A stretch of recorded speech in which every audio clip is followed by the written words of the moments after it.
required to manage the external and global environment as well as organization's culture for the Saudi Arabia office. You would need to analyze the political, economic and social environment of Saudi Arabia and compare its different or similarities with your own country as part of your answer. Based on this question, the external environment means all outside factors and forces that may give an effect to an organization to their performance. There are several components that can be included in this external environment, such as economic, demographic, political, technological, social culture, and global environment. However, organization's culture can be defined as its set of shared beliefs and practices related to what is important to the organization and how the world works to it. Regarding to the organizational culture, there are also several factors that are related and each of the leaders need to be more concerned on their companies, which are political factors, economic factors, and social factors. For the political factors, there are a number of ways in which politics can affect the culture of organizations. On a broad scale, Congress establishes laws and regulations that may improve the way to operate the organization. Even if the organization did not agree with the statement of the law, they are legally obligated to follow it.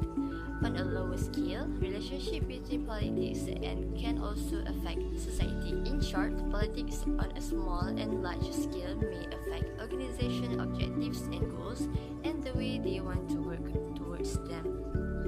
Meanwhile, economy plays a big role in our daily lives. Economic conditions are also highly affected by organizations, and organizations' sales would be directly impacted by a market crash or recession. In the other hand, companies are affected when the economy is quite stable and people tend to spend or investing more money for their needs and desire. It is important for the company's survival to adapt on the changes with the environment and be able to modify operational strategies to accommodate them. Besides that, large external factors that cause businesses to reevaluate how they control are public opinion and societal expectations. If the public has a negative view of your company, it could have a harmful effect on the bottom line of your company. Society has high expectations for a company to be socially responsible. A broad range of issues, including community outreach, promotion of diversity, sustainability, and high ethical standards, are incorporated into social responsibility. Companies are well regulated by society through public scrutiny and instant access to information through technology.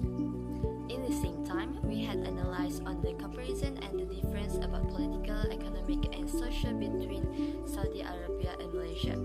For the similarities that we had analyzed in the aspect of political relation is constitutional monarchy for both of the country. Meanwhile, the difference between both countries in political section is Saudi Arabia has an embassy in Kuala Lumpur, while embassy of Malaysia is in Riyadh. The two countries have a more harmonious diplomatic and economic relation, and they are members of the Organization of Islamic Cooperation, which is OIC. In the aspect of economy, oil is the main revenue of income to Saudi Arabia. They are also known as Oil Kingdom, and the government of Saudi Arabia also uses oil revenue to customize many of national economic policies. In part of economic, Malaysia is an open economic market, an exporter of oil and gas, electronic, automotive, construction, tourism, and more. So the similarities between the both countries that has been recognized, which is both countries produced oil. For the social environment aspect, the community in Malaysia and Saudi Arabia are mostly Muslims, but Malaysia slightly have a bit different, which Malaysia have a multiracial and multicultural. In Saudi Arabia, the government has synchronized the calendar according to the lunar Islamic calendar for that region, and Saudi Arabia's weekends are stated on Friday and Saturday. Meanwhile, for Malaysia, the calendar for this nation is according to Gregorian calendar, since certain states are Saturday and Sunday and others are Friday until Saturday for their weekends. Another social environment is the aspect of communication. both of states are using different language, which is in Malaysia, people mostly talk in Bahasa Malaysia, politely, and with medium voice tone, while Saudi Arabia people mostly speak Arabic language and with high voice tone.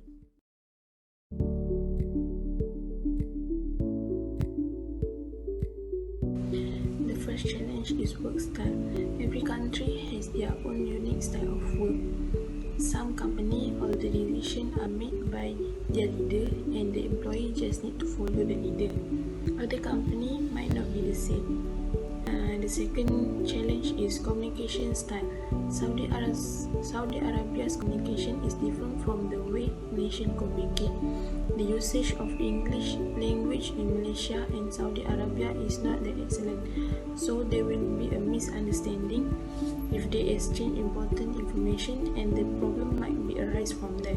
Cooperation. Even though the employee work under the same roof, it might be hard to get close to others because John Berg, who live in Riyadh, Saudi Arabia, said that it is hard to get close with Arabians, so the cooperation between employees will become hard due to the different attitude of the employee.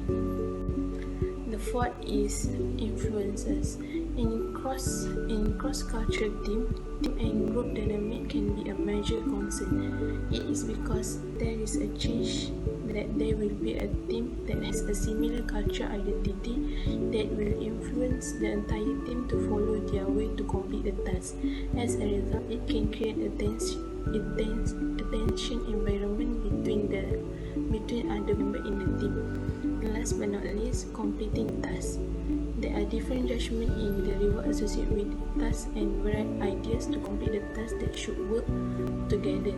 It is important to establish a relationship with other employees in the beginning cooperation.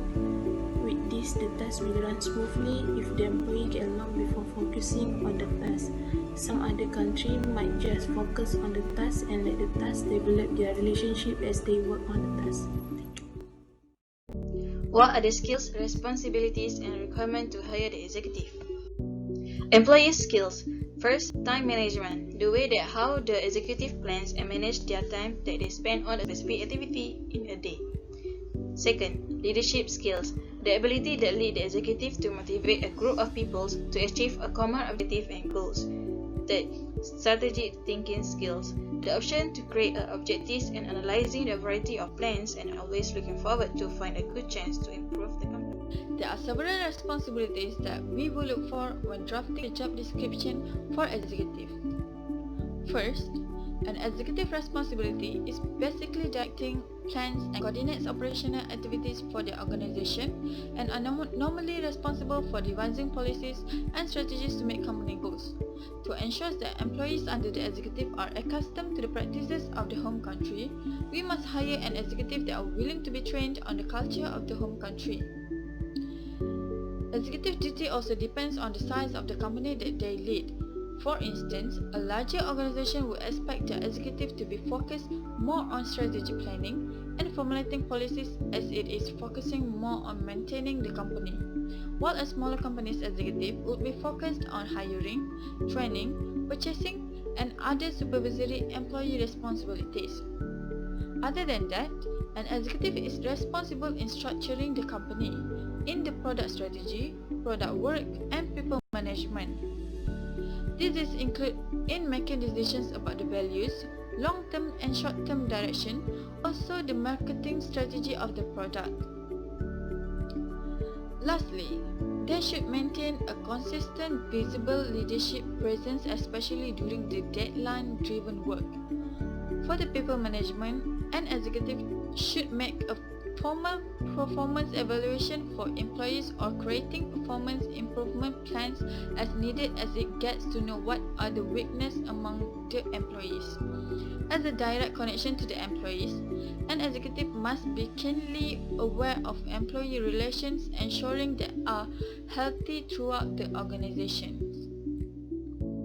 Job requirement. First, have a great education background. For example, education qualification with the minimum specification in a bachelor degrees in accounting, audit, management, and economics. 2. Has many experience in any works and can do multitasking. The executive already gains their experience before this and make them become more professional in handling the project. Furthermore, skills are one of the most important requirements that employers look for in hiring employees. Skills can include both hard and soft skills. Hard skills are generally technical abilities such as the ability to use specific software programs, analyze data, implement social media campaigns, and IT skills. Soft skills usually refer to traits that are hard to quantify, such as leadership skills, critical thinking, creative problem solving, communicating effectively, and etiquette. Since the company operates in Saudi Arabia, language is required. Proficiency in English but ability to speak a second language is a bonus, as the executive need to be able to effectively communicate with everyone in the department. This requirement is particularly common if the position involves working with an international population. Language skills also expose executives to different cultures and patterns of behavior.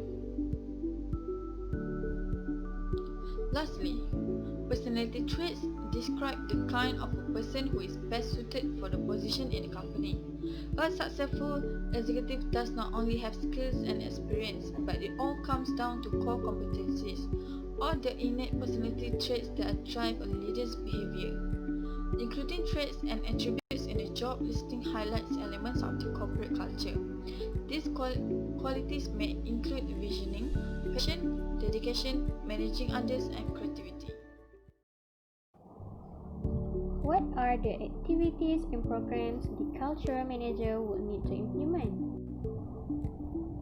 Number 1, cultural manager have to do some research on the targeted place based on their goods and services that they are going to sell, and also the age of people targeted in order to create a new market in a new place in the country. Riyadh have various types of religions, but they are strongly influenced by the Islamic culture. Cultural manager also should do some research based on their social background, economical background, and also political background of Riyadh.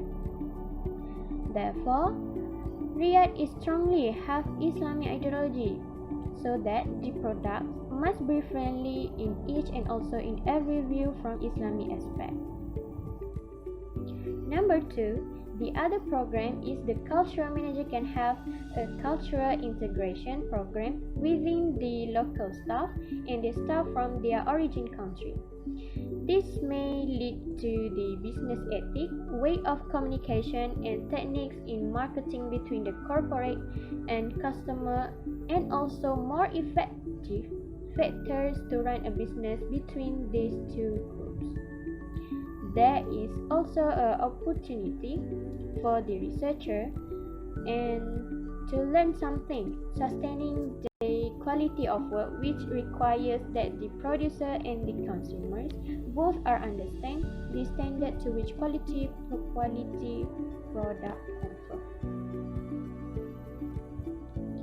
And the third point is the cultural manager also can send the employees to foreign countries for few weeks course program to have some learn and adapt to the new culture as fast as they can in that week.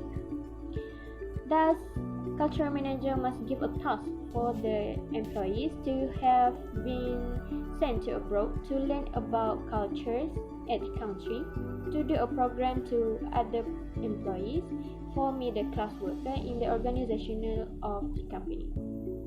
There are more benefits from here is that can bring up the highest level of thinking among the workers. They will learn to bring innovation in output to the company, which can differentiate their goods and services from the other companies. Question 5. How do organizations benefit from an effective cross-country organization with a strong corporate culture? First, we need to know what is strong culture. Organizational culture that internally consistent, widely shared, and makes it clear what it expects and how it wishes people to behave. It is exists when the key values are held with intensely and widely shared. The more employees accept the organization's key value and greater their commitment to those values, the stronger culture, and it also will affect the way managers plan, organize, lead, and control. There are many advantages that we can get from strong corporate culture, which is the employees can feel like they belong to the organization. With all the people who work together as a big family, it feels like they are at home and surrounded, and improve the employees' output when they work together and increase employee loyalty to the company. Secondly, it will inspire employees to become more inventive and creative. It is inspire workers to think about fresh ideas at all times and help managers to solve the company's problem, and company will raise its sales by making new goods on the products. Thirdly, the corporate culture of an organization reflects its public image and reputation. Based on their experience, internal and external of the business, people will make assumptions about the companies. Customers could hesitate to do business with anyone who associates with the brand if it's lack organization culture. Strong culture can make customers always want to engage with the company and make people trust about the products. In conclusion, strong corporate cultures make a big impact for the organizations. Anything from sales to recruitment is becoming more difficult in today's highly market climate. One way to make it simpler is to be a company that individuals want to do business with and work with. Smart companies recognize that one of their most valuable assets is a strong corporate culture.